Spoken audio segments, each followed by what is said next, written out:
नमस्कार दोस्तों, जय हिंद, वंदे मातरम। लाखों रुपए अपनी शादी में लगाने के बाद भी आया हुआ मेहमान आपसे नाराज होकर क्यों जाता है। खाने में चाहे दुनिया की सबसे बेस्ट मिठाई बनाने के बाद भी आया हुआ मेहमान खुश होकर आपकी शादी से क्यों नहीं जाता है। आइए दोस्तों, हम आपको बताते हैं। अगर आप किसी भी समाज से हो, इस वीडियो को लाइक जरूर करना। दोस्तों, अक्सर आप लोगों ने देखा होगा कि किसी भी समाज में देख लीजिए, बहुत बड़ी बड़ी शादियां होती हैं। कई लाखों की तादाद में पैसे लगाए जाते हैं। अगर बात करें हम खाने की, तो खाने में भी ढेर सारी मिठाइयां बनाई जाती हैं। क्यों बनाई जाती है? अपने गांव वालों को खाना खिलाने के लिए, आए हुए मेहमानों को खाना खिलाने के लिए।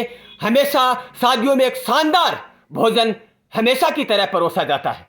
लेकिन दोस्तों, आप लोगों ने कभी यह सोचा है कि आपकी शादी में आया हुआ मेहमान खाने के वक्त हमेशा आपसे नाराज हो जाता है।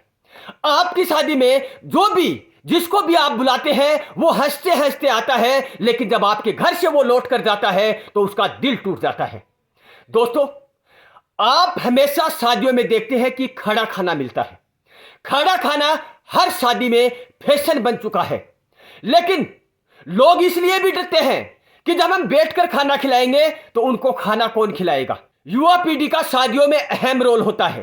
किसी भी शादी में जाकर देख लेना, युवा पीढ़ी हमेशा भोजन खिलाती हुई नजर आती है। खाना बिठाकर खिलाना मेहमानों की शादियों में सबसे बड़ी इज्जत बनाई जाती है।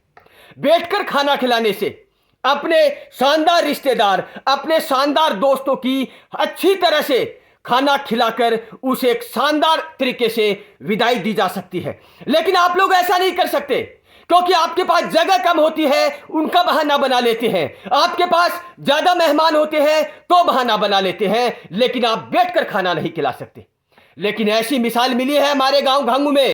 सलीम सरोब अब्बास जी कुरैशी की शादी थी 29 मई को, और उस शादी में ऐसा देखा गया था कि पूरे गांव में लगभग सर्व समाज को न्योता देकर उस शादी में बुलाया गया था।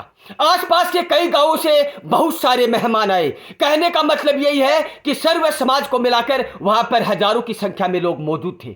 लेकिन खाना खाते वक्त हर इंसान के चेहरे पर वो खुशी थी, हर इंसान के दिल में वो जगह थी जो अब्बास जी का लाख लाख शुक्रिया अदा कर रहे थे। क्योंकि अब्बास जी ने खड़ा खाने की बजाय बिठाकर खाना खिलाया। लेकिन इतना सुकून भरा खाना, आनंद आ गया उन इंसान को जो अब्बास जी की शादी में पहुंचकर वो खाना खाकर अपने घर गया होगा। आने वाले हर मेहमान की हाथ मिलाकर इज्जत की गई थी। आने वाले हर एक दोस्त सहपाठी को उस वक्त तक खातिरदारी की गई थी जब तक वो खाना खाकर अपने हाथ नहीं धोता। दोस्तों, अब्बास जी कुरैशी ने अपने बेटे की शादी में सर्व समाज को बुलाकर यह मिसाल दी है कि हमारे घांगू का प्यार तो अलग ही तरीके का है, लेकिन खाना बिठाकर खिलाकर हर एक मेहमान की, हर एक गांववासी की और हर एक रिश्तेदार की दिल से खातिरदारी की जाती है। मैं आप लोगों से पूछना चाहता हूं कि ऐसा होना चाहिए या नहीं।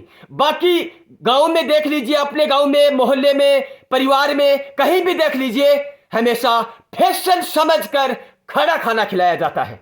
लेकिन जब वहां पर फारूक जी बोपारी मेहमानों की खातिरदारी करते हुए नजर आ रहे थे, देख रेख करते हुए नजर आ रहे थे, फारूक जी बोपारी सरोब जूम जी बोपारी, उनसे मेरी बात हुई तो उन्होंने बताया कि हमारे कुरैशी समाज में हमेशा लगभग घरों में बैठकर ही खाना खिलाया जाता है। हमेशा खाने को दिल से लगाकर और मेहमानों को अपने दिल में बसाकर हमेशा खाना खिलाकर शानदार तरीके से खातिरदारी की जाती है। कुरैशी समाज हमेशा ऐसा करता हुआ नजर आता है। शादियों में चाहे मिठाई कम बना लीजिए, शादियों में चाहे खाना कम बना लीजिए, लेकिन आए हुए मेहमानों को, आए हुए दोस्तों को अगर बिठाकर खाना खिलाएंगे तो वो सुकून भरा खाना हमेशा होता है। आपको क्या लगता है कि ऐसा काम हर समाज में होना चाहिए या नहीं? ऐसा काम आने वाले मेहमानों की, आने वाले गांव के दोस्तों की और गांव वाले लोगों की इस तरह इज्जत होनी चाहिए या नहीं, ये आप लोग कमेंट बॉक्स में बताएंगे। वीडियो को लाइक करना, चैनल को सब्सक्राइब करना। जय हिंद, वंदे मातरम।